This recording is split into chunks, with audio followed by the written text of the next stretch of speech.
Tretji dan sejma Agra v Gornji Radgoni je bil ponovno programsko zelo pester, saj so se na različnih lokacijah skozi ves dopoldan vrstila številna predavanja, posveti in predstavitve.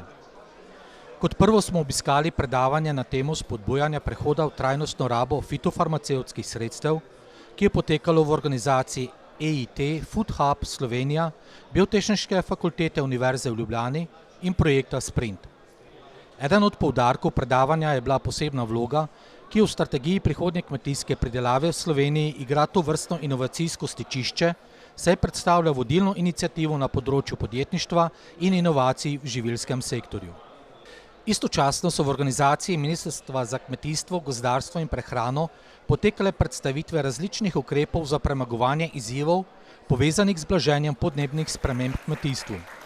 Zaradi izrednega pomena, ki jih imajo podnebne spremembe za prihodnost slovenskega kmetijstva, je razumljivo, da so za reševanje te problematike na ministrstvu pripravili celo posebno strategijo.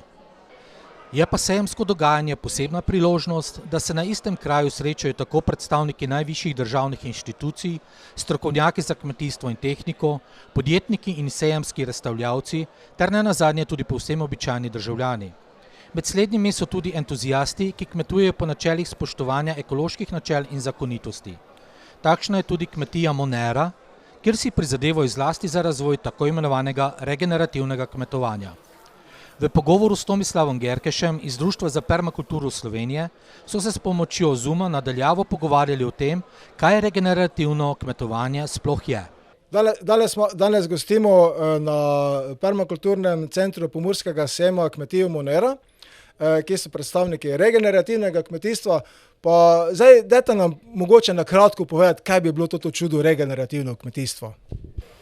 Ja, to je težko na kratko povedati. Tako kot permakultura je tudi regenerativno kmetijstvo zelo težko dati v neke kratke stavke, bi s tem rekli. Gre za nek kompleksen sistem kmetovanja, kjer s posnemanjem naravnih procesov in upoštevanjem zakonov narave, ki jih implementiramo v kmetijske prakse, pač probamo to oživljati tla.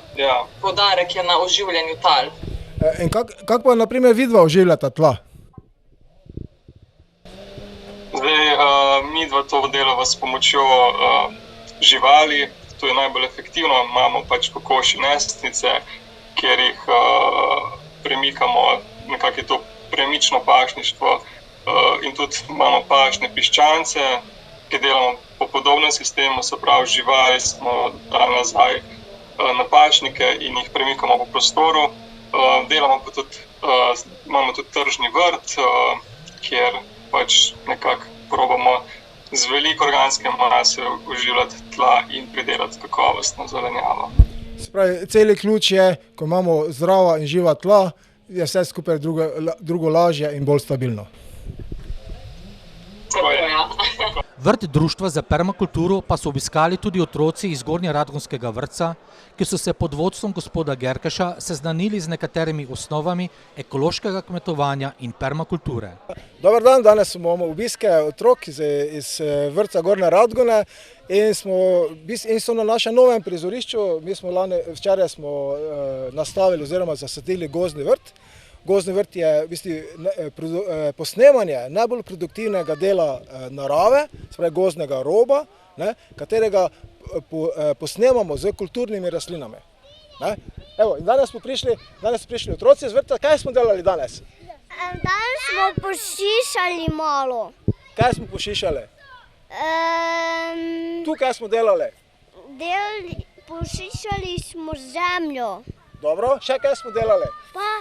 Tu kaj smo delali? Pa smo zložili. Kaj smo zložili? Ka ne bojo videli, ko bomo gor stopili. Ja, se pravi, tisto, kaj smo hodili gor, smo lepo popravili, da se bo videlo, da se ne hodi potem gor, po zastirke. Ja. Še kaj smo delali danes? Dali smo kompost našim rastlinam. Kompost smo dali rastlinam? Ja. Zakaj pa? Zato, da bodo lepo rastle. No, seveda, mi imamo radi rastline. Katere rastline pa imamo? Šnitlek, jagode. Ja, one pa so malo bolj težke. ne, ki so tudi pomagajo pri kakšni ribe, bude se našel, ne? Ja. Ja. Pa kakšne imamo tudi rože, imamo tam, ameriški slamnik. Rože imamo še. Ja, bravo. Kam pa zdaj grete? Idem traktore gledat. Traktore gledat, Pa ne? iglače. Pa živali, ne? Super. Pa še iglače. Okej. Pa še iglače idem gledat. Če bomo naslednje generacije, tako kot otroke Gornjoradgonskega vrtca, uspeli podučiti dobrih praks kmetovanja, potem bo sejem Agra tudi v naslednjih letih še naprej tako množično obiskan.